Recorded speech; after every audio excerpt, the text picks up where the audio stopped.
How's it going, everybody? And welcome to another edition of YouTube's Ask Me Anything. You guys seem to like this, so I'm going to continue to do it. So, um, yeah, let's dive in. So, I find the details in switching harder than those of routing. Route switch track here. Is this normal? So we're right here. I don't know. I mean, I guess it really would depend on how much time you spend doing switching versus how much time you do routing.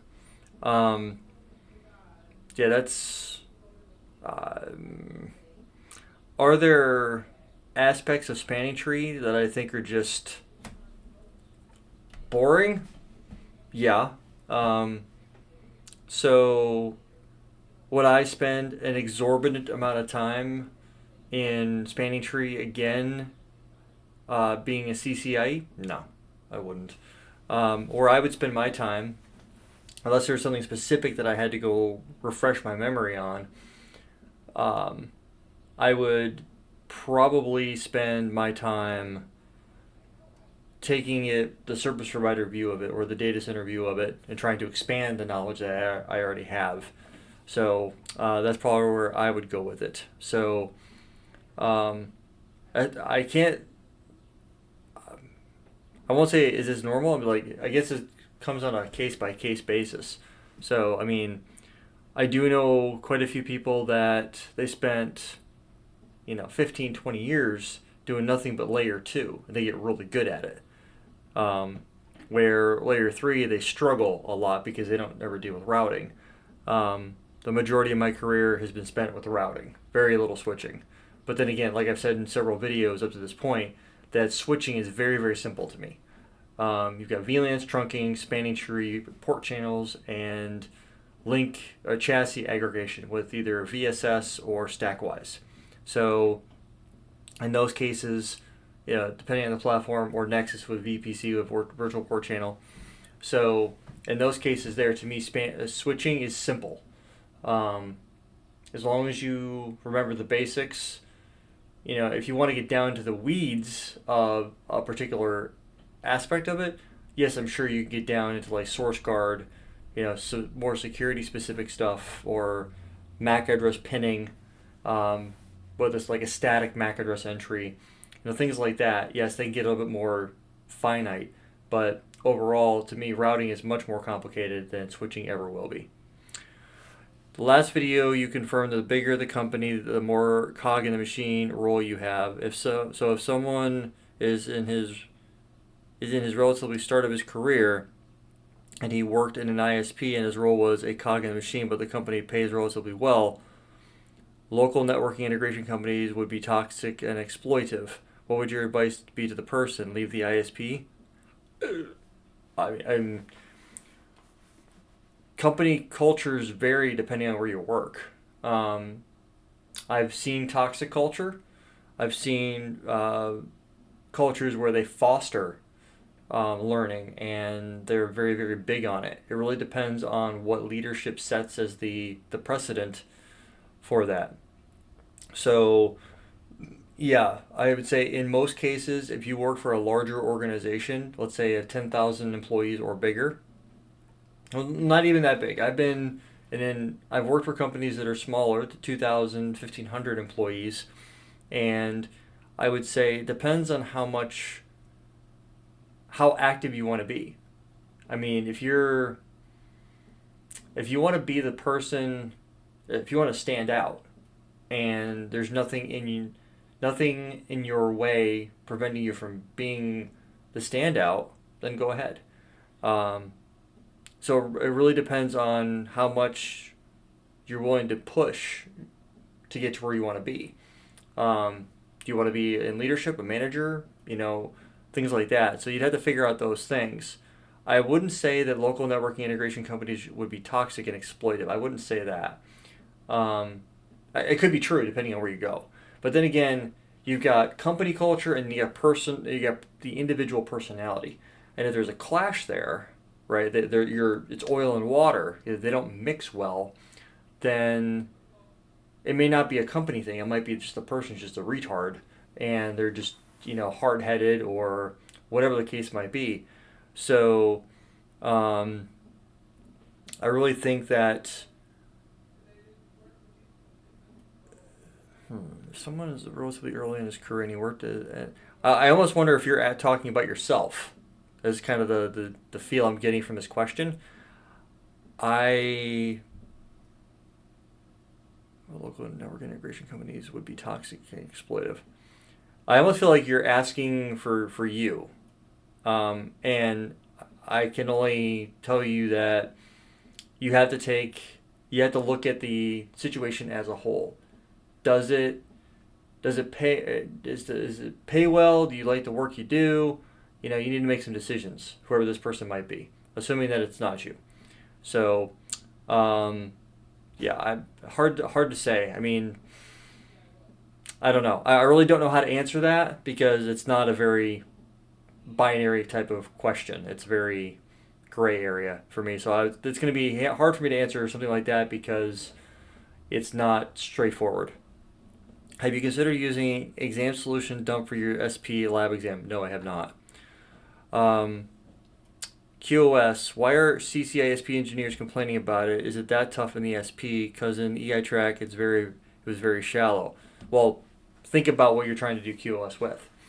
If you're talking about the integrated services model with RSVP and doing end-to-end signaling with RSVP, that is a different type of QoS architecture than the DiffServ model, where you're doing QoS on a per hop basis. There is RSVP, so you can integrate QoS with MPLS traffic engineering, whether it's you're doing policy based, where you're just associating a how do they word it? You can do a class based. Or sorry, it's in iOS it's class based, and XR it's policy. But so what are they complaining about? They're complaining about the fact that you have to be able to use MPLS experimental bits and being able to use things like QoS groups to map whether it's short pipe, or long pipe. I'd have to go back and look. Not an expert in QoS in the core, but that's really what it comes into play. Um, there's the SP is going to take into consideration other things. So you got internet-based QoS and you got MPLS-based QoS. So some things to take into some things to take into consideration with that. So in my opinion, it's anything in the service provider is always going to be more complicated than it is for the campus or even the WAN edge. So in my opinion, if you're a route switch engineer and you are looking to transition into service provider, you have another entire whole mountain to climb, even if you already are a CCIE. That is the mountain that I am attempting to climb right now. Am I struggling with it? Not really right now. It's because the area of technologies that I'm focusing on, I'm pretty well familiar with. Now, if I get into things like segment routing and multicast VPN and things that I'm not as familiar with, it's going to take me longer to get through them because I'm not as familiar with them. So QoS being one of them. I don't know it that well. I'd have to go back. And like I've said numerous times already, I want to be as comfortable in the service provider topics that I need to be comfortable with. In other words, I need to be able to configure them and be as knowledgeable in talking about them, configuring them, verifying, troubleshooting them for the service provider track as I am for routing and switching. But to me, service provider is more complicated and has more moving parts than routing and switching will. But like I said, if I've talked about this a few times in the past, if you compare let me pull up the blueprint real quick, and I'm going to lose my spot. I'm going to have to go back in time. But if we take a look at the blueprint, this right here, all of this right here, that is CCIE route switch. You have basic MPLS, like super basic MPLS. That's the route switch track. We'll come down here to, I think it's access connectivity. No, sorry. Sorry, not secure. Sorry, I meant access connectivity. Architecture and services. So you have a little right here. You have this right here for route switch. A little bit of NAT, but not 4 to 6 or 6 to 4. A little bit of QoS. I don't even remember, pipe, short pipe, and uniform. That's what it was. Then you have different QoS maximum allocation model, Russian dolls model, and then policy-based tunnel service. So, I'm sorry, tunnel selection, not tunnel service, tunnel selection. So, you're stacking on many, many, many more topics on top of route switch with service provider. Again, it's two different animals. If somebody was going to try to do service provider first, they are, in my opinion, doubling their time compared to route switch. Because like I said, this piece right here is route switch, right here, route switch, and we'll give you some benefit of the doubt right here with MST with multiple spanning tree aggregation and PBST aggregation, multi-chassis link aggregation, let's see, security, nothing, maybe a little bit of AAA, some SNMP, that type of stuff. And then you get IPsec and DMVPN. And then, okay, yes, you get SD-WAN, SDA. So, yes, there are some complexities to route switch. Am I oversimplifying it? Just a little. But I've been there, I've done that. So, in my opinion, you've got route switching in difficulty, service provider in difficulty. That's my opinion on how the tracks lay out, because there's so much more to learn with route switch. It's, again, just about every CCIE that I know, not every CCIE that I know, whether I've personally met them or I just happen to be connected with them on LinkedIn or know who they are and they are a CCIE, most of them, minus probably, we'll say 7 to 10, are their first CCIE that they ever got was routing and switching, and then they added security, data center, service provider, or wireless, or ISP dial, or storage, or voice back in the day, or collaboration. So most of them have a core competency in routing and switching, and then they added another CCIE to that. Very few of them. The one guy that I can think of off the top of my head, Mark Snow, he was a former INE instructor. He went out and I think he got voice first. Then he went and did security, I want to say. I think that was the flow that he went and got. And then he got collaboration, then he got data center. There's another one out there that he's got, but I can't remember what it is. But, he's one of the very few guys that I know that never met the guy personally, but he went out and got, he didn't get routing and switching right away. Kawar Butt, I think, is another guy that went and got security first, but there's such an overlap, at least back in the day, that he went and got route switch. So he was a dual CCIE almost right away. So, I know just about every CCIE that I've ever met or worked with, routing and switching first, and then they added on other tracks on top of that. Security, data center, voice, collaboration, wireless, data center. I think I might have already said that. Service provider, things like that. Because it's the core, right? It's your main core competency. And then from there, you're able to tack on stuff to it because, if you can't troubleshoot voice, data center, wireless, or collaboration without making sure routing and switching is locked on and good to go. So that's a network guy talking though. All right, so back to my question. I'm at this. Oh, it stayed. Thank God. Okay. Faulty ports. I was surprised to see it happen a lot in real life. I forget what I was talking about that because that was a minute ago. I'll have to go back and watch the video to do that one. What are your thoughts on Cisco's X course certificate called BGP? It was a separate course and certificate, and I heard it was CCIE. Don't know, I never took it. It was, I believe, back. So this one here and the MPLS one was for the CCIP, which was the predecessor to CCNP service provider. So it was a Cisco certified internetwork professional. It was the old CCNP for service provider.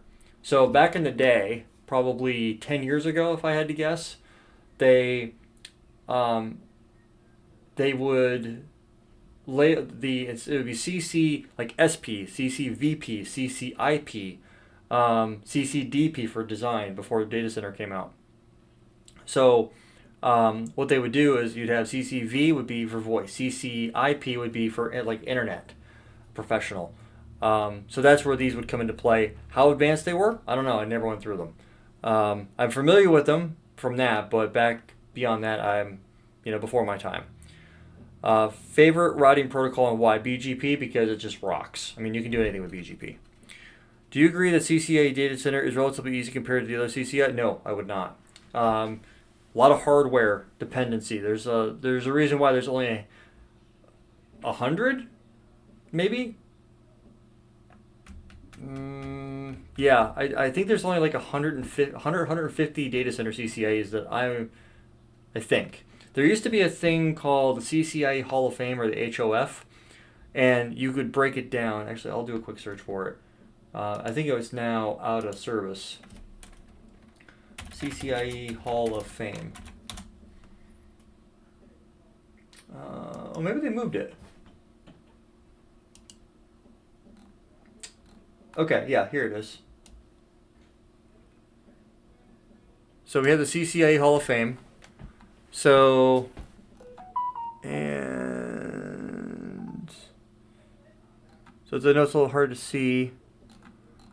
I don't know how up to date it is. I should be on this list. Actually, I'll just do my last name. Yeah, there I am. 50693. Actually, funny enough, I took the lab with him. He sat like a chair away in a row over, I think. So I've met Bruce Lee. And I think him as well, but I could be wrong. And then my buddy, he passed his lab a week or so before I did, was George Almazan. Super good, super nice guy. And then not too long after that, I don't want to keep name dropping people that I know that I've met that have taken the lab. I'm looking for his name. It might be 51,000.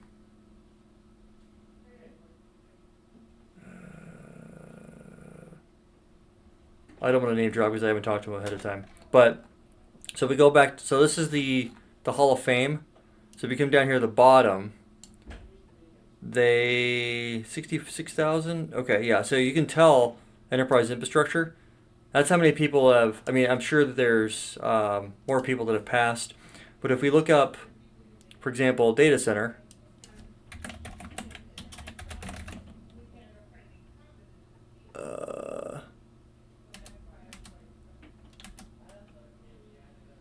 I guess there's more. 1,100. Okay, maybe I'm wrong. Apparently, I'm way off.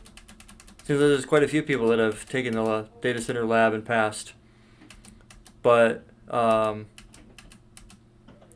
so yeah, there's. Okay, I'm apparently way off. 1,100 people have passed the data center lab. Okay, my mistake. That's why I went to the source.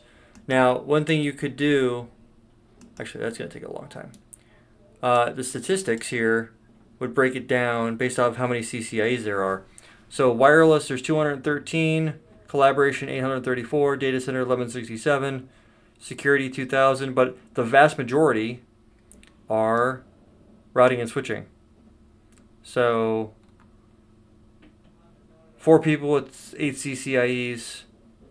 So 10.63% of total CCIEs listed on this website. So yeah, there's quite a few people that are missing, I'm sure, but um, you got to figure that's a lot of people. 2,000 people have passed the Service Provider CCIE, so that's just one of those situations where easy? No, I would never consider data center easy. I would consider it to be one of the more difficult ones because you have to learn storage. You have to have, and I say difficulty in fact that in the difficulty in the fact that you need to go have hardware to do ACI. That's where I think it's. That's why I think data center is more difficult. What would you say the least hardest CCIE is? Route switch. Enterprise infrastructure, no doubt. I wouldn't even like bat an eye because if you look at the blueprint, I was just looking at this the other day. Let's look at collaboration version 3 and let's look at security v6. And this is how I judge the complexity of an exam is based off of the software exam, software that you have to grab. So this is collaboration. So you have to know CUCM, IAM and presence, connection, meeting server, management, contact center express, expressway, so on and so forth. So you need to be able to do all of this and get it working. So this is, you theoretically could pull this off with a full virtual lab, but you would need, I have hardware-based phones. I just have to go see what, I'd have to figure out what the phone models, equipment list, that's service provider, security, and then security, if you come back over here to security, and then you look at additional resources, and you look at the equipment and software list,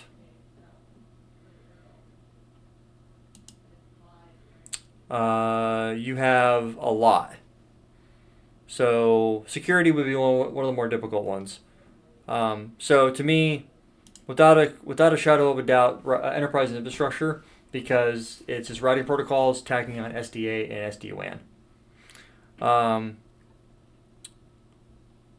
Have you ever done consultation for a company? Are you looking forward for such an opportunities? I have done a lot of consulting, and the are you looking forward for such opportunities? I don't do any consulting right now. I left the consulting world to go to work for a service provider. However, part of my job is to be a consultant for the customer. So, but I'm not on the delivery side anymore as a consultant. So I'm on the pre-sale side. So I'm talking to the customer as they're starting to get their juices flowing, or their proof of concepts, things like that. So I'm identifying opportunities and talking to customers about, what the options are, what they're trying to do, looking at it from more of a business perspective. Okay, what your goals are? Walk me through your 12, 24, 36 month visions, your game plans. What are you trying to do? That type of stuff. And then, build a strategy around getting them where they want to be. To me, that's what a real consultant does, is they help the customer get to where they want to be. So I'm not looking for any opportunities that way. And I used to do some third-party consulting, but I gave up on that because it was just too time-consuming. And then we'll look at these last two real quick because we're coming up here at the 25-minute mark. What's your opinion about Cisco Tech team in general and working there? Would it be a niche learning scope due to many specialized teams? If you love troubleshooting, that's what TAC does. That's TAC's main role. I do know quite a few people that have worked in TAC, and then they went into, they were an escalation engineer, so you get the frontline support, right? You get a TAC engineer, and then you have like different levels of TAC. It's been a long time since I've actually dug into what they actually do and what their capabilities are, but they will dig into problems and try to figure them out. A lot of really smart people that work in TAC. So I would definitely, and there's like routing protocol team, you've got switching team, so on and so forth. So you're definitely going to specialize. A lot of CCIEs work at TAC. I do know quite a few people that are escalation engineers in TAC, and to me, TAC is one of those things where you spend in the beginning part of your career. I'd say you take your first 5, the back half, so year 2.5 through 5, 6, 7, you spend in TAC. You don't go in there as a brand new engineer. You might, but in my opinion, especially the stuff that I would want to work on, you'd have to have some industry experience and then dive into it. But to me, there would be burnout. Like I would get burnt out doing TAC because of the fact that you're always troubleshooting. Because that means you're always trying to find a solution to a problem someone's bringing to you. That's great in some cases, but I need to be able to not only problem solve, but I also need to be able to look ahead and see the vision of, or provide a vision, or, you know, I don't really like the term luminary, but that's essentially what I like to do, is be able to understand what the customer is trying to do and then try to help them build a strategy with a solution that's going to benefit them in the long run. I like doing that. So is the reason why the CCISP is so huge is that many companies still use old technologies from the 80s that still work, and that's why they're covered in the syllabus, i.e. DELSI. So if we were to take a look at the blueprint, you're not going to see anything frame relay. Now, if you're talking legacy technologies that are still being in use today, yes, there's still sonnet ranks out there today. There's still frame relay. There's still ATM. There are service providers are working to move away from those legacy technologies and try to modernize. But here's the reality: you can build a certification and say these are the topics that you need to go learn, and then you can, someone like myself can go sit through the syllabus and go learn all the technologies and hopefully crack the exam.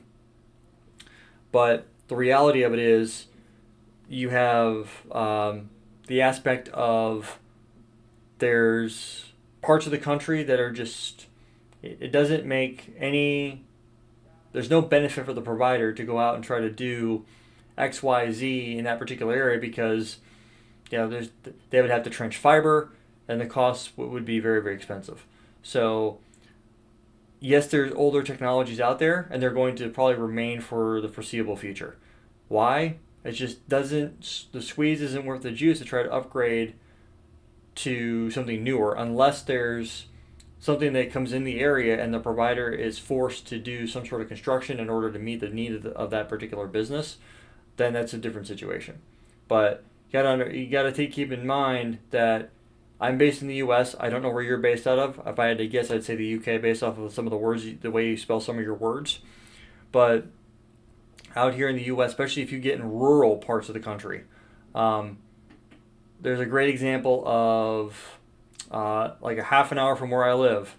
There's nothing but farm fields for as long as you can see, and the interstate doesn't go that direction, and there's nothing but rolling pastures with lots of cow farms and farming. So when you get in those areas where even the local utilities, your gas, water, and electric, they'll get you power, but I can't tell you how many times I've driven down a road going to a customer location, and I'm passing by home after home that is just sitting at the intersection of two roads that you would normally never ever drive across unless you had a reason to be there, and they have a gigantic 1,000-gallon propane tank. That is what's providing their heat and their so they can turn their stove on, their furnace, because there's no gas in that particular area, or they use well water because there's no power or there's no water utility in that area. So they have local well, and they get propane delivered to their house, but they do have power because power lines are over the head. So, and they run power that way. But when you're talking about trenching gas and water, that's a whole different situation, because now you're underground. So as development in those areas comes into play, yes, the likelihood of you getting upgraded infrastructure comes, but the reality of it is there's still lots of, I'd say, if I had to guess, I'd say probably 60 or 70% of the U.S. is outside of a major metropolitan area, and it doesn't. They're not going to have the speeds and feeds that you're going to get in the metropolitan area. Like I have gig internet here at home, but if you go 5 miles west of here, you're not going to get gig internet. You're going to be lucky to get T3, Webster not T3, bonded T1s. 3, 4, 5 megabits per second. And I mean, from gigabit internet, where I can stream I can have everybody in the house on a device streaming 8K resolution video and not even break a sweat. Where you go 5 miles west of me and you'll be lucky to get cell service. So it really depends on where you live. So, and I don't live too rural. I'm like 10 minutes from Lake Michigan. So like if I was to get in my car, 10 minutes east of me is I hit the lake. So it really depends on where you live. So just keep those are some things to keep in the back of your mind when you're looking at why DELC. Yeah, I know what a DELC, a data link connection identifier. So frame relay. It's how frame relay figures out where to send traffic. So anyway, I'll take one more, and then tomorrow I'll handle the FBAR cord, and I'll explain kind of what that is. Why do you think this is the reason Cisco isn't releasing any study guides for the SP track? Because I find this very weird. Well, it's a niche track.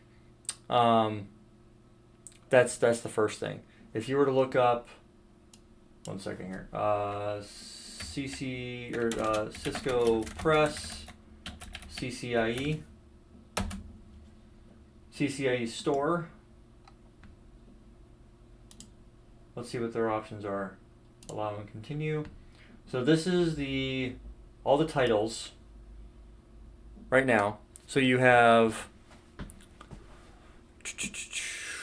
Service Security Core, first and second edition, Encore, Enterprise Infrastructure, CCNA, integrating security volume segmentation, security virtualization. So this would be, I'm not even sure what that's for. Network access, this would be ICE. This is the Identity Services Engine.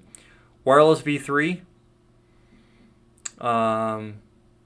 Okay, so you got ICE version volume 1 and volume 2, and then you have Security Technology Solutions. Okay, we have more. CCA Collaboration. Okay, these are older, so never mind. They don't even apply anymore. So reading through them. Yeah, these are older. So anything modern, this is going to be the modern page. So it's just not as popular. That's really what it comes down to. It's not as popular as any of the other tracks. And, how many service provider CCIEs are there? Where was I looking at that statistics? Service provider CCIE 2000. Security 2031. I'd have to look at how many people are actually passing service provider lately. If I had to guess, well, let's actually just do this. Service provider. As you can see, towards the end here, it tails out a lot. If I had to guess, 42,000. I know Nick is going to be in here somewhere. I forget where Nick's going to be at. Nick Russo will be in this particular area, but because he'll have a dual. But I think he's further down. I'm kind of cursory looking for him, but then if you come down further to this area. So we're at 49,000. We're right before I got my lab, before I passed. So in this little area, all routing and switching. Right? It's, just the reality of the situation. And then you've got, there's nothing service provider here. And you got me right here. Right? So I've got one CCIE. And then you come down here a little further and there's nobody with the service provider. It seems like you take, back in the day, service provider was pretty prevalent.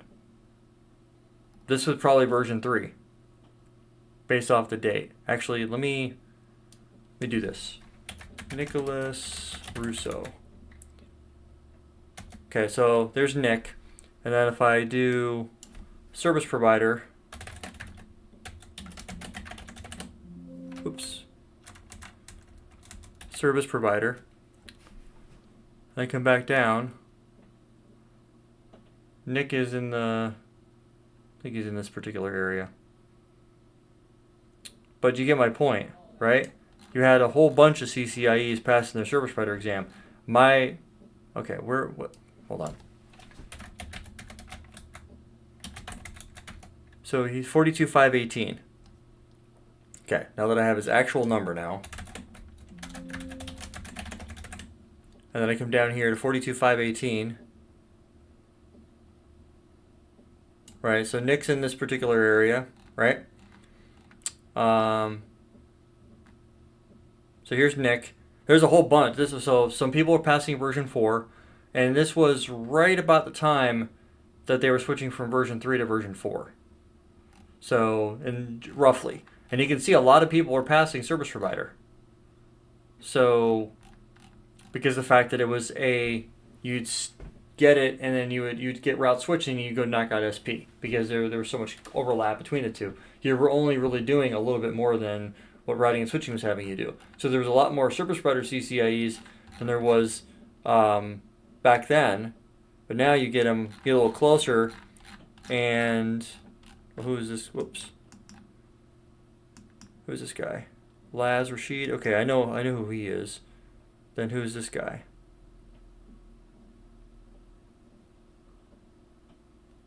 Whoop. Too far.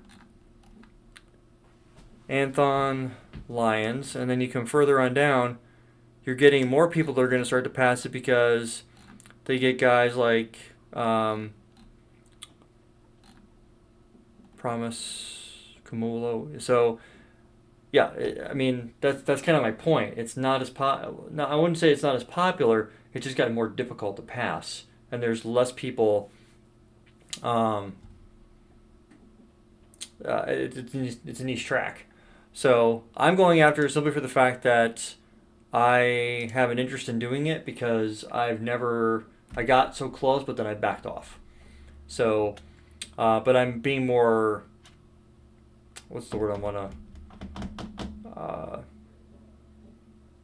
looking for? I'm being more thorough, not thorough. I can't think of the word I'm looking for. But I don't feel like I'm in a rush like I was the last time I went after it. Because I had like 9 or 10 months. I can just take my time with it. So, but anyway, that is it for this today's Ask Me Anything. And if you guys have any questions, comments, concerns, feedback, drop that in the comment section below. I will leave links for the Patreon link if you want to join. If you can't join through the YouTube channel to join the membership, I will leave a sample workbook link, the actual workbook link to Patreon, and then don't forget Wednesday 7 p.m. Central I will be doing Whiteboard Wednesday for everybody. We'll be talking about exam strategy, note taking, how to look up resources, things like that. And then Friday we'll be doing the coaching session 7 p.m. Central Standard Time for those of you that are members of the channel. And going through there. I had one guy join last week, so thank you to him for joining. Hopefully all of you will be interested in joining as well. I've posted. I expect a very, very small amount of folks to join for that because of the fact that it's for, you need to pay to be there. There is a Microsoft Teams link that I posted for that. We'll be able to jump on Teams and talk over there. So anyway, we're at the 40-minute mark. Thank you guys so much for stopping by, and I'll catch all of you in the next one.